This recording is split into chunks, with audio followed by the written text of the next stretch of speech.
तो पिला माने ओपीआरबी तरफ गोटे ऑफिशियल नोटिस जारी कराई। नोटिस टी कौ रिगार्डिंग रही ना आपण मानकर ओआईएसएफ एवं डिस्ट्रिक्ट कनेस्टेबल कम्युनिकेशन कनेस्टेबल असाप आईआरबी एवं गुर्खा बाटालियन ता सहित आपण मानकर जो कम्युनिकेशन एएसआई नहीं गोटे बहुत बड़ अपडेट आसी पहुँचुची। आपण मानकर जो ओआईएसएफ बाटालियन केबे बाहरिया पई जाउची ता सहित आपण मानकर आउ को वैकेंसी आपण मानकर आगु को बाहरिया पई जाउची ता रिलेटेड गोटे नोटिस आपण मानकर जारी कराई। देखंतु पिला माने नोटिस टी आपण मानकर 3/9/2025 रही। नोटिस टी देखंतु पिला माने ए जगह मेंशन कराई in inviting the kind reference to above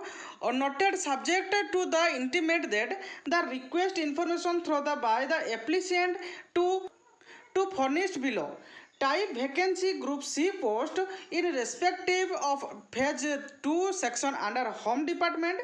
coming for the recruitment calendar year 2025 माने आपण मानकर रिक्रुटमेंट कैलेंडर 2025 रे कौन कौन रही ना एएसआई रही कम्युनिकेशन ता सहित कम्युनिकेशन जो एएसआई फोटो रे रही कनेस्टेबल कम्युनिकेशन रे रही जूनियर आपण मानकर फोरेंसिक अटेंडेंट रही सिपाही कनेस्टेबल बाटालियन कड रे रही ता सहित आपण मानकर कनेस्टेबल ओआईएसएफ गुर्खा सिपाही ता सहित आपण मानकर ड्राइवर इन पीएमटी यही सब वैकेंसी आपण मानकर 2025 कैलेंडर रही ता मध्य ड्राइवर पीएमटी आपण मानकर तो वर्तमान पर्यंत एग्जाम सरी जाइए गुर्खा बाटालियन भी वर्तमान चली ता सहित आपण मानकर असाप आईआरबी बाटालियन मध्य सरी जाइए किंतु पिला माने वर्तमान एएसआई कम्युनिकेशन ता सहित एएसआई फोटो एवं कम्युनिकेशन जो कनेस्टेबल बाहरिया पाई जाउची कम्युनिकेशन कनेस्टेबल ता सहित जूनियर फोरेंसिक अटेंडेंट एवं आपण मानकर जो रहउची कनेस्टेबल ओआईएसएफ एतिकी वैकेंसी आपण मानकर 2025 रे आपण मानकर आसिया पाई जाउची ता सहित आपण मानकर जो सिविल कनेस्टेबल ताहा मध्य 2025 रे आगुर मध्य नोटिस जारी कर दिया हिची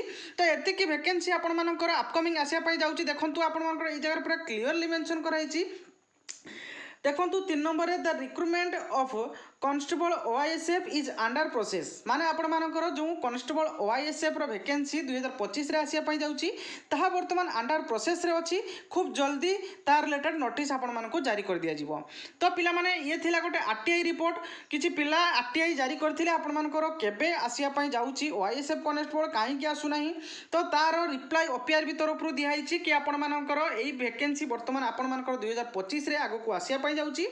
वर्तमान अंडर प्रोसेस रे अछि ओआईएसएफ खूब जल्दी आपण मानकर यार वैकेंसी देखिया पाई पाई परिबे। तेणु पिला माने हमर टेलीग्राम चैनल रे जॉइन जांतु सर्वप्रथम आपण माने अपडेट पाई जिवे ता सहित आपण माने पढ़ापढ़ी मध्ये जबरदस्त करंतु 2025 रे गोटे निश्चित चाकरी करिया पाई। Thank you.